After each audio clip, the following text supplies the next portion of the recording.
गुरु और शिष्य की कहानी। एक गुरु और शिष्य जंगल से होते हुए अपने गांव जा रहे होते हैं। अंधेरा काफ़ी हो चुका था। शिष्य ने अपने गुरु से कहा कि गुरुजी, काफ़ी रात हो चुकी है, अगर आप कहे तो आज की रात यहीं आसपास के किसी गांव में गुजार ले। गुरुजी ने अपना सर हिलाया और वो आसपास के गांव में एक छोटे से घर के पास जाकर रुके। अब जैसे ही वह वहां गए तो गुरुजी के शिष्य ने दरवाज़ा ठकठकाया। उस घर से एक गरीब आदमी बाहर आया तो गुरुजी ने बोला, हम अपने गांव जा रहे थे, लेकिन काफ़ी रात होने की वजह से हमने इसी गांव में रुकने को सोचा।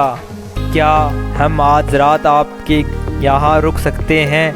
गरीब आदमी बोला, हाँ क्यों नहीं, आप दोनों अंदर आया जाइए। अब जैसे ही गुरुजी अंदर गए, उन्होंने देखा कि उस आदमी के घर में बहुत ज़्यादा गरीबी थी। गुरुजी ने उससे पूछा कि आप काम क्या करते हो? वह गरीब आदमी बोला कि मेरे पास बहुत सारी ज़मीन है। तो गुरुजी ने बोला, अगर तुम्हारे पास बहुत सारी ज़मीन है तो इस तरह से क्यों रह रहे हो? वह आदमी बोला, यह किसी काम की नहीं है। गांव वाले बोलते हैं कि ये बंजर ज़मीन है, यहाँ पर कुछ भी नहीं उगाई जा सकती और वहाँ फसल उगाना बहुत बड़ी बेवकूफ़ी है। गुरुजी ने बोला कि तुम्हारा गुजारा कैसे होता है? उसने बोला कि मेरे पास एक भैंस है जिससे मेरा पूरा घर चलता है। ये सुनने के बाद गुरुजी सो जाते हैं और रात में जब सब लोग सो रहे होते हैं तब गुरुजी अपने शिष्य को उठाते हैं और उस गरीब आदमी की भैंस लेकर अपने गांव चले जाते हैं। शिष्य अपने गुरु से पूछता है कि गुरुजी, कहीं आप ये गलत तो नहीं कर रहे हैं? उस गरीब आदमी की रोजी रोटी इसी भैंस की वजह से चलती है।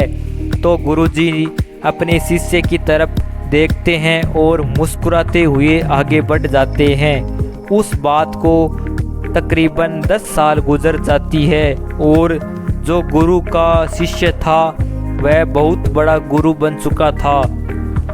तो एक दिन उन्हें उस गरीब आदमी की याद आती है कि मेरे गुरु ने उस आदमी के साथ अच्छा नहीं किया था।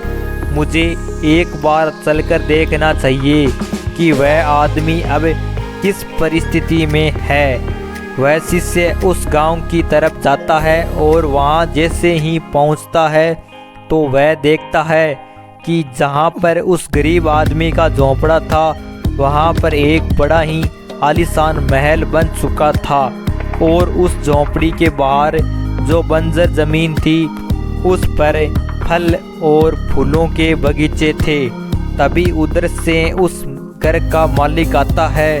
शिष्य उसे पहचान लेता है और उस आदमी को बोलता है, तुमने मुझे पहचाना? मैं अपने गुरुजी के साथ आया था, हमने एक रात के लिए आपके यहाँ रुके भी थे। वह आदमी उसे पहचान लेता है और बोलता है कि उस रात में आप कहाँ चले गए थे और उस रात के बाद ही मेरी भैंस कहीं चली गई थी। मेरे पास कोई रास्ता नहीं था तो मैंने अपनी ज़मीन पर मेहनत की और फसल निकल आई और आज मैं इस गांव का सबसे बड़ा और सबसे अमीर आदमी बन चुका हूँ। ये सुनने के बाद शिष्य के आंखों में अपने गुरुजी के लिए आंसू आ गए और उसे ये बात अब समझ आई और वो रोने लगा। इस कहानी से हमें ये सीख मिलती है कि हमारे अंदर ऐसी बहुत सी टैलेंट छुपी हुई है, लेकिन हमें कोई ना कोई चीज़ रुका कर रखी है। वो आपके फैमिली वाले भी हो सकते हैं, आपकी जॉब भी हो सकती है, कुछ और भी हो सकता है। देखिए, आपके पास भी तो भैंस की जैसी कोई दूसरी चीज़ तो नहीं है जिसने आपको आगे बढ़ने से रोक कर रखा है। तो दोस्तों, कहानी अच्छी लगी हो तो वीडियो को लाइक व चैनल को सब्सक्राइब ज़रूर करें।